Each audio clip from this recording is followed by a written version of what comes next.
What is going on? Elijah Bryant back with another video, and then today I'm going to be talking all about creatine. Now, I started taking creatine when I was around 15 years old and I was playing high school football, and mainly it was just about building muscle and getting stronger in the gym, right?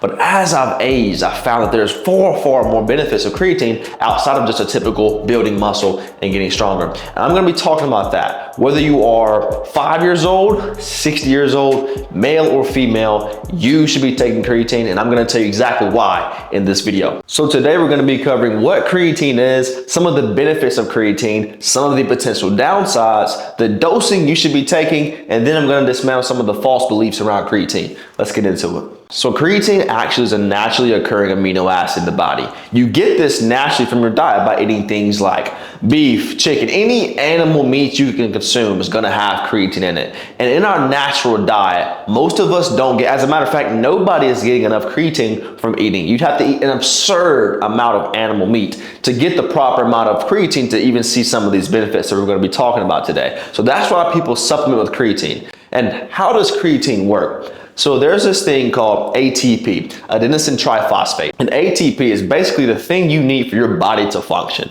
Whether you're trying to walk, think about anything, your body needs ATP for mental function and physical function. Not only for your basic functions, but also for any intense bursts of energy, strength, powerful movements, sprints, or intense deep thought. ATP is going to be active throughout that process. Now, the way creatine improves your strength levels, your speed, your sprinting, and your intense thought, your intense thinking and mental work is by increasing the amount of ATP available to you at any given time. So when we get into the benefits of creatine, everybody knows, every athlete, every bodybuilder, everybody who exercises knows about the benefits of creatine supplementation when it comes to increasing your strength, building muscle. Everybody knows that. But creatine also improves your cognitive function, helps you think more clear, helps with memory recall, and it's not in the same pathway as things like caffeine do. Creatine is not a stimulant. You don't take creatine pre-workout as if it's like this thing that's going to give you this immediate burst of energy. Creatine works by saturating the muscle fibers over a period of time to make you stronger when you get ready to lift, but it does not work immediately as something like pre-workout would do in that sense. It has also been proven through studies that it can actually improve your performance under stress or sleep deprivation. Now, there's going to be some of you guys watching this that's going to be like, oh, well, I can just go to sleep whenever I want to, wake up when I want to, get 3 hours of sleep and take creatine, I'm going to be good. Still get your sleep.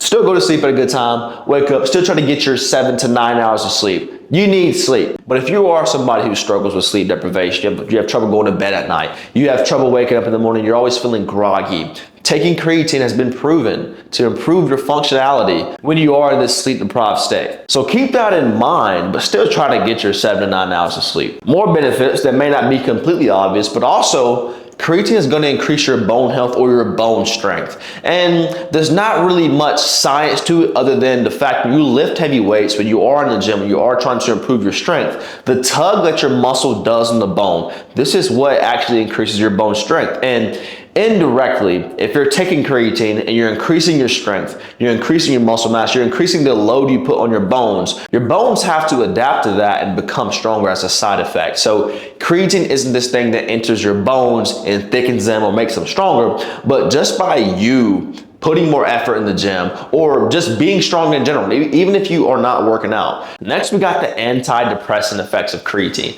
Now, depression is kind of this weird thing. It is mostly cognitive. I don't want to go too deep into the depression thing, but a lot of the times when people are depressed, they're usually in this low energy state. And a lot of times when people say they're depressed, it's a physical depression. They're just exhausted. They're tired. They're low energy. They're low in focus.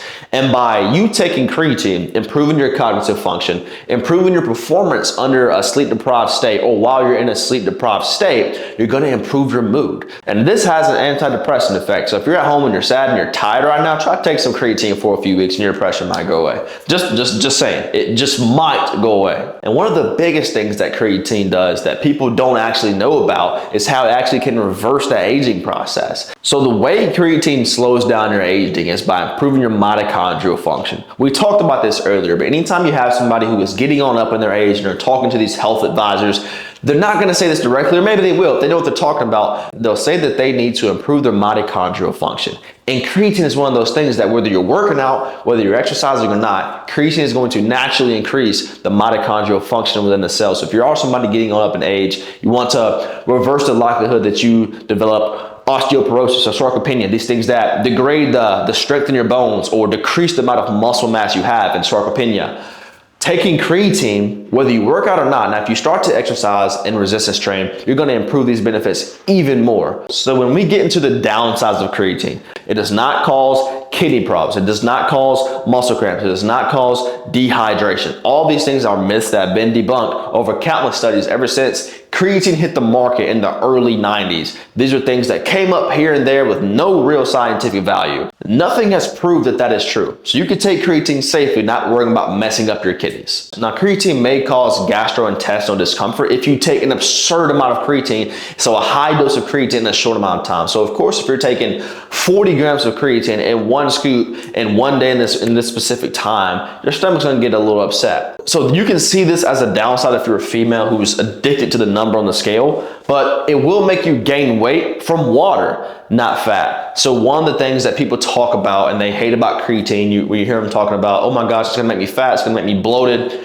Creatine doesn't make your body holds water when you take creatine, right? But your body is not holding this water in the stomach or inside around the organs. Your body is holding this water within the cells inside of the muscular tissue. So within like the first couple of weeks, you will gain anywhere from 1 to 6 pounds as a result of your body, your muscles, not your skin, not your belly, but your muscle cells holding more water. This is gonna make you look bigger. The scale is gonna go up. But this is not a downside if you're somebody who understands that by taking creatine, letting your muscles absorb more water, you're actually gonna look more defined because your muscles are looking harder and they're more full of water. Your muscles are 70% fluid. So anything that's going to draw more fluid into those muscles is gonna make you look fuller, harder, and overall more defined and leaner. So ladies, it's okay to take creatine and gain a few pounds on the scale. This isn't making you fatter. This isn't making you more bloated. It's actually gonna make you look even better, more leaner, and more defined. So just wanna debunk that. So when we talk about dosing, there's this thing, if you look on the back of your creatine bottle, you'll see that it may say loading phase, first 7 days, take 15 to 20 grams or 25 grams every day for the first 7 days. And the point of the loading phase is to expedite the process of creatine's absorption into your body. So like I said earlier, creatine isn't this thing that works instantly like that. Creatine works by sinking into your muscle tissues and absorbing into your muscle tissues over a period of 2 to 4 weeks before you even begin to see the benefits. So this is something that you have to take every single day. And it's not this instant reaction, right? You take it for a number of weeks and then you feel the benefits later on. So it's basically just saturating your muscle fibers with creatine in 7 days instead of what would be 3 or 4 weeks. So if you want to receive the effects of creatine even faster, you can do this loading phase, taking anywhere from 20 to 25 grams of creatine for those first 7 days, followed by taking 3 to 5 grams just to maintain those benefits long term. Now this is basically the same for females. Females, you can take around 3 grams to start off, see how your body feels with that, and then you can increase up to 5. But basically everybody should be taking the same amount. If you are a heavier guy, say you're 220 pounds plus, or you just have more muscle mass on you than the average male, average female, if you will, you can get away with 5 to 10 grams of creatine. Now, if you're somebody who wants the cognitive benefits of creatine, you should be taking anywhere from 5 upwards to 10 grams of creatine per day. This is what the studies have shown to be the effective dose if you do want that memory recall, that improves memory recall, that improved focus, that improved performance under a sleep deprived state, which is excellent for me because right now I'm doing so much work, full-time job, also trying to build my YouTube thing up here. This has been great for me because I am constantly sleep deprived because I am trying to balance so many different things. So I have been experimenting with taking 7.5 to 10 grams per day over the past probably 3 months, and I have felt an improvement in my performance when it comes to my mentally demanding work or just my day-to-day work. So if that's something you're interested in too, experiment with that 7.5 to 10 grams per day. See how you feel. If you feel great, you get that increase in mental performance, awesome, keep doing it. If you start to feel weird about it, come back down to 5. 5 grams is basically a safe and effective dose, proven to be effective dose regardless of your age, your gender, whatever you describe yourself as. 5 grams is a safe point that's going to give you the most benefits without wasting your money on a loading phase for 7 days. If I were you, I would skip the loading phase. It's honestly just a huge waste of money. You see that on the back of the bottles, the back of the containers of these creatine bottles, because they want you to use their creatine faster so you can buy more creatine. It just doesn't make sense. Like, yeah, you may improve the saturation levels, you may get those benefits quicker, but you'll also get them anyways if you just wait and supplement with 5 grams per day. Over the course of 2 to 4 weeks, you will feel those benefits, and it will be the same whether it took you a week to feel those benefits or 3 or 4 weeks to get those benefits. Once the muscles are saturated with creatine, the benefits are exactly the same. So just skip the loading phase, go straight to that 3 to 5 grams, and just stay there forever. Now, to bring this home, I want to dismantle some of the false beliefs around creatine. The first one is that creatine makes you fat. Now, we talked about this earlier, but creatine makes your body gain weight. Yes, anywhere from 1 to 6 pounds, depending on how much muscle you have, how much muscle tissue you have to actually store the extra water that creatine is going to bring, you will gain anywhere from 1 to 6 pounds. But this water, this extra weight, is stored in your muscle tissue, in the cells of your muscles, not under the skin, not in the stomach, in the abdomen area, in the muscle. So it does not make you fat. You will gain weight, but it's not fat. In the early stages, when creatine first came out, people thought it was a steroid. As a matter of fact, my mom still thinks creatine is a steroid now. Creatine does not work on the hormonal pathways of the body. It does not change anything with your testosterone. It's not something you inject, and it has no effect on your hormones whatsoever. It works on the metabolic pathways. We talked about the science of it earlier. It just makes more ATP available for use in the body. Next, a lot of people think that creatine is just for bodybuilders or male athletes, and that's false. We've debunked this, right? So your grandma should be taking creatine. Your 12-year-old kid should be taking creatine.